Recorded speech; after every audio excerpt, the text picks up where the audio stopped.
Good evening from Ground Zero. It is not truly an eclipse. It does not darken all of our lives evenly. It is not truly a cloud bank. It does not obscure the sun from all of us all of the day. Perhaps it is a fog through which we can break, past which we can push, but which is, at best, always visible in the near distance and pushing back. It is, of course, in our fifth story on the countdown, 9/11. The 6th anniversary, the first on the same day of the week, Tuesday, the first at the site of the World Trade Center, literally enveloped in fog and in rain. The meaning for the victims, the survivors, the sick, the country ahead. Why President Bush did not speak at length on the anniversary, but arranged instead to leak out news that 30,000 troops will be withdrawn from Iraq by next June after 30,000 more had been sent there. Why Rudy Giuliani did speak, and at the formal memorial, but then shuttered his website claiming this was not a day for politics. The memorial itself, relatives of the victims and first responders, marking the moments exactly 6 years ago when hijacked planes were crashed into the towers of the World Trade Center here in Lower Manhattan. But we begin with that which apparently abides all days, somber or otherwise, the selling of the war in Iraq. Day 2 of the atrociously, suspiciously timed Petraeus hearings on Capitol Hill. The U.S. commander in Iraq repeating his plan to reduce the U.S. presence in Iraq gradually by some 30,000 forces, bringing them back down to where they were before the surge by next summer. And then there is the president and that troop withdrawal. The analogy comes to mind of a burglar who steals the $100 out of your wallet, then announces later that he's giving you a gift of $100.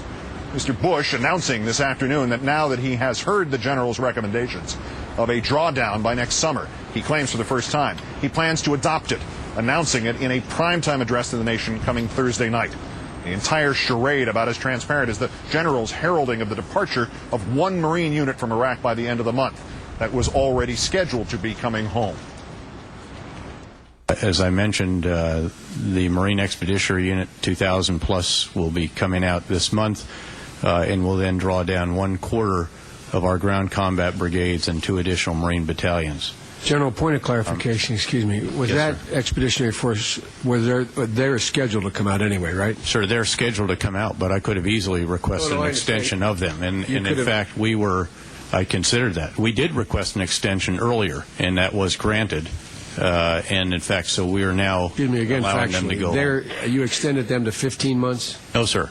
This is a MEU that was in a float MEU, came ashore a couple months ago, was extended on the ground just to continue the work. They're working north of Fallujah, cleaning up a pocket of al-Qaeda, allow the Iraqi army to go in there and to replace them in that area, and they will now go home without replacement. The key is without replacement, actually. The MEU is scheduled to rotate out, and that was going to happen, but we're not asking for the Central Command Strategic Reserve again. That's the point. So how do you hype the departure of a Marine unit that was already coming home anyway? The same way, perhaps, that you try to claim the GAO's skeptical assessment of where things stand in Iraq would have been far more positive had the folks at the General Accounting Office managed to collect just 5 more weeks of data. If I could just make one comment about the GAO report, because one of the reasons for difference, frankly, is that they did have an earlier data cutoff. It's at least 5 weeks prior to our data cutoff, which runs until this past Friday. And the trends that have developed, in fact, have been, in many respects, confirmed by the data since that time. In some cases, there were earlier. You're saying the 5-week trends, the 5-week difference confirms your data being correct. Is that what you're saying? What I'm saying, Mr. Chairman, is that the additional 5 weeks of data, their data is our data. I mean, everyone generally uses the same database.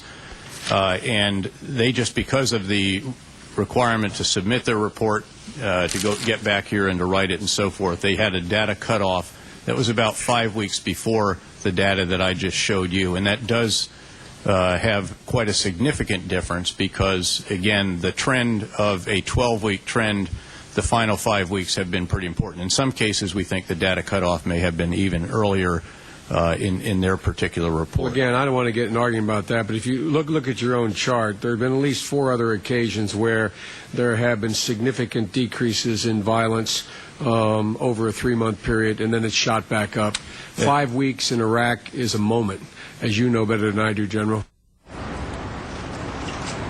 The GAO, of course, the Government Accountability Office. And too bad the administration did not spend any time ginning up numbers on whether the surge in Iraq, the escalation of the war it claims is the central battlefront in the war on terrorism, is making this country any safer. Are you able to say at this time, if we continue what you have laid before the Congress here as a strategy, do you feel that that is making America safer? Sir, I believe that this is indeed the best course of action to achieve our objectives in Iraq. Does that make America safer? Sir, I don't know, actually. I have not sat down and sorted out in my own mind. What I have focused on and been riveted on is how to accomplish the mission of the multinational force Iraq. Perhaps the general's diplomatic counterpart at the witness table, Ambassador Ryan Crocker, who used to serve at the embassy in Pakistan, has sorted out in his mind the question of prioritizing the threat of al-Qaeda, or perhaps not. The presence of al-Qaeda in the Pakistan-Afghanistan border area is a major challenge to us. How concerned are you about al-Qaeda's safe haven in Pakistan? We're all quite concerned. Well, which is more important to defeating al-Qaeda, the situation in Pakistan or the situation in Iraq, Ambassador? I'd say just one. That's surely within your expertise. Yes, sir. And the ambassador to one and the ambassador to the other. Yes, sir, which is why I'm addressing this. The challenges in confronting al-Qaeda in the Pak-Afghan border area are immense and they're complicated. I did not feel, from my perspective as ambassador to Pakistan, that the focus, the resources, the people needed to deal with that situation weren't available or weren't there because of Iraq. What's more important, though, to fighting al-Qaeda, the situation in Pakistan or the situation in Iraq? Senator, in my view, fighting al-Qaeda is what's important, whatever front they're on. Fighting al-Qaeda in Pakistan is critically important to us. But, Ambassador, fighting al-Qaeda in Iraq is critically important to us. Surely in a war you have to have priorities. Some are more important than others. Our priority now to bring in our own Richard Wolff, senior White House correspondent for Newsweek magazine. Richard, thanks for your time tonight. Good evening. Good evening, Keith. After all this time having been told, let's just wait till we hear from the general, from General Petraeus, he had literally not even finished speaking today, and the president actually says, in effect, well, we've heard from General Petraeus, everything is going well, I'll do what he says. That was the entirety of the debate? Yes, it was, actually. If I didn't know better, I'd say the president was intent on staying the course, only they don't use that phrase anymore.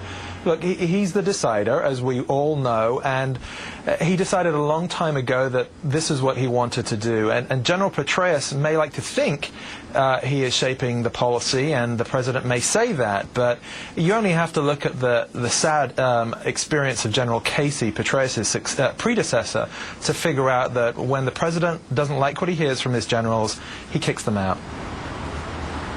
So at the end of 2 long days of testimony, during which we learned that next summer, after 5.5 years of war, we'll be in the exact same place we had been after 4 years of war, is the overriding lesson that should be taken away from this is that the president intends to leave the hard decisions about getting the U.S. out of Iraq to his successor? Yeah, absolutely. Senior officials have told me that's clearly their strategy. They want to get this in a position where they can hand it on in some shape to the next president, whoever that is. And frankly, they think it's more likely to be a Democrat than a Republican. But yes, this is all about passing it on. Now, the president would like to think that the hard decision is staying put, that the easy decision is to leave. But he's so invested in this war that it's really impossible for him to take an independent view.